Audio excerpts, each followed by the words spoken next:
Part number 13, पृष्ठीय क्षेत्रफल और आयतन। तो सबसे पहले जो क्लास 9 में जो हमने सूत्र पढ़े थे, इसको थोड़ा सा हम समराइज़ कर लेते हैं।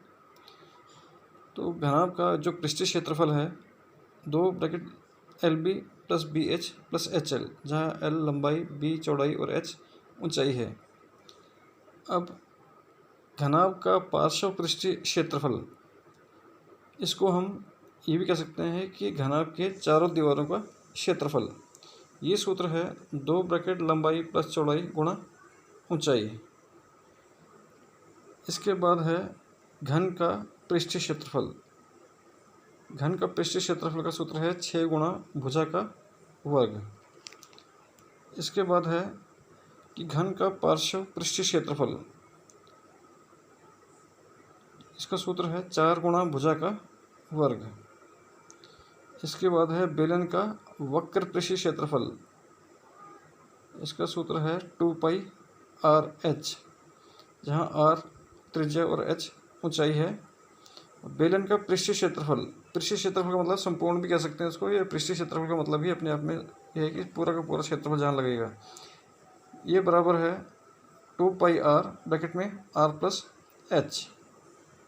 अब है शंकु का वक्र पृष्ठीय क्षेत्रफल, ये बराबर है πRL, जहाँ पर L जो है तिरछी ऊंचाई होती है। जैसे कि अगर हम ये बनाएं, शंकु बनाएं यहाँ पर,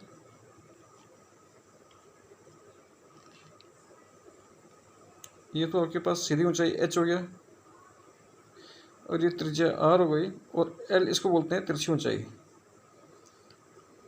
और जहाँ L का जो मान है वो वर्गमूल H का स्क्वायर प्लस R का स्क्वायर होगा, और L है शंकु की तिरछी ऊंचाई। अब शंकु का पृष्ठीय क्षेत्रफल, शंकु का पृष्ठीय क्षेत्रफल है πR ब्रैकेट में L प्लस R। अगला है गोले का पृष्ठीय क्षेत्रफल, गोले का पृष्ठीय क्षेत्रफल 4πR स्क्वायर। अब अर्धगोले का वक्र पृष्ठीय क्षेत्रफल, ये होगा 2πR स्क्वायर। इसके बाद अर्धगोले का संपूर्ण पृष्ठीय क्षेत्रफल ये है 3πR स्क्वायर। अब इसके ऊपर हम सवाल करते हैं। प्रश्नावली 13.1, प्रश्नावली 13.1, सवाल नंबर 1। दो घनों जिसमें प्रत्येक का आयतन 64 सेंटीमीटर क्यूब है के संलग्न फलकों को मिलाकर के एक घनाभ बनाया जाता है, और इससे प्राप्त घनाभ का जो है हमें पृष्ठीय क्षेत्रफल हमें निकालना है। तो सबसे पहले हमें जो दिया गया है कि इसका प्रत्येक का आयतन 64 सेंटीमीटर क्यूब। अब प्रत्येक का आयतन 64 सेंटीमीटर क्यूब है, तो घन का जो आयतन है, इसका सूत्र क्या होता है? घन का आयतन बराबर है भुजा का क्यूब।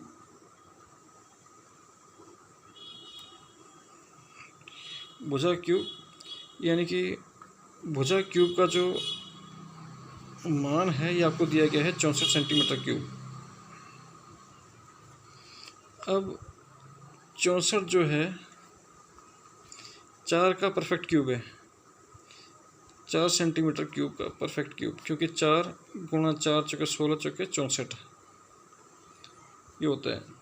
तो इस क्यूब से ये क्यूब कट जाएगा, तो भुजा का जो मान आया वो आया हमारे पास 4 सेंटीमीटर। अब ये घन जो है, दोनों घनों को मिलाकर के ये घनाभ बन गया है।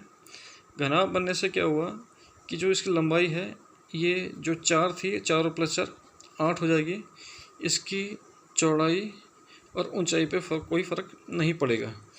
तो घनाभ की जो लंबाई है, घनाभ की लंबाई ये हुई कितनी? 8 सेंटीमीटर। जो चौड़ाई है, चौड़ाई और ऊंचाई पे कोई फ़र्क नहीं पड़ा, ये हुआ 4 सेंटीमीटर। और ऊंचाई भी कितना रहा? 4 सेंटीमीटर। अब निकालना है घनाभ का पृष्ठीय क्षेत्रफल। तो घनाभ का पृष्ठीय क्षेत्रफल, इसका सूत्र है बराबर है 2 LB plus BH plus HL बराबर 2 गुणा L गुणा B, यानी कि 8 गुणा 4 प्लस BH प्लस 4 गुणा 4 4 गुणा 4 प्लस HL प्लस 4 गुणा 8, ये हुआ 2, 8 चौका 32 प्लस 4 चौके 16 प्लस 8 चौका 32। अब इस सबको जोड़ते हैं, 6 तो 8 और 2 10, 3 3 6 7 और 1 8, तो इसका आया 80 दूनी 160 सेंटीमीटर स्क्वायर। इसका हमें आंसर मिला।